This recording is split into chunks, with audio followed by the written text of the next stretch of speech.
ICC टी20 world cup कहाँबाट र कसरी हेर्ने भन्ने अन्योलमा हुनुहुन्छ तपाई हुनुहुन्छ भनेदेखि यस भिडियोलाई अन्तिमसम्म हेर्नु होला। तपाईहरुलाई म फ्रीमा टी20 वर्ल्ड कप कसरी हेर्ने भन्ने आइडिया दिनेछु। त्यसमा नेपालको खेल मात्र नभई सम्पूर्ण खेलहरु चाहिँ तपाईले फ्रीमा हेर्न पाउनुहुनेछ। तपाईहरुलाई म 3 वटा आइडिया दिनेछु कहाँबाट चाहिँ फ्रीमा टी20 वर्ल्ड कप हेर्न सक्नुहुनेछ भन्ने कुरा। पहिलो रहेको छ कान्तिपुर म्याक्स टिभी।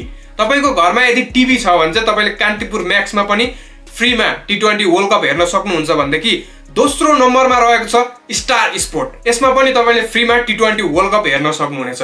र तेस्रो नम्बरमा रहेको छ यदि तपाई मोबाइल अथवा ल्यापटपबाट चाहिँ टी20 वर्ल्ड कप हेर्न चाहनुहुन्छ भनेदेखि त्यसको लागि चाहिँ तपाईले गुगलमा गएर आईसीसी टिभी सर्च गर्नु होला र त्यहाँ गएर तपाईले आफ्नो जीमेल आईडी हालेर एउटा अकाउन्ट क्रिएट गर्न सक्नुहुनेछ र त्यहाँबाट तपाईले टी20 वर्ल्ड कपका सबै खेलहरु फ्रीमा हेर्न सक्नुहुनेछ। तपाईहरुलाई भिडियो कस्तो लाग्यो? मन परे एक लाइक कमेन्ट र अरूलाई पनि टी20 वर्ल्ड कप फ्रीमा हेरोस् भन्ने चाहनुहुन्छ भनेदेखि यो भिडियोलाई शेयर पनि गर्नु होला।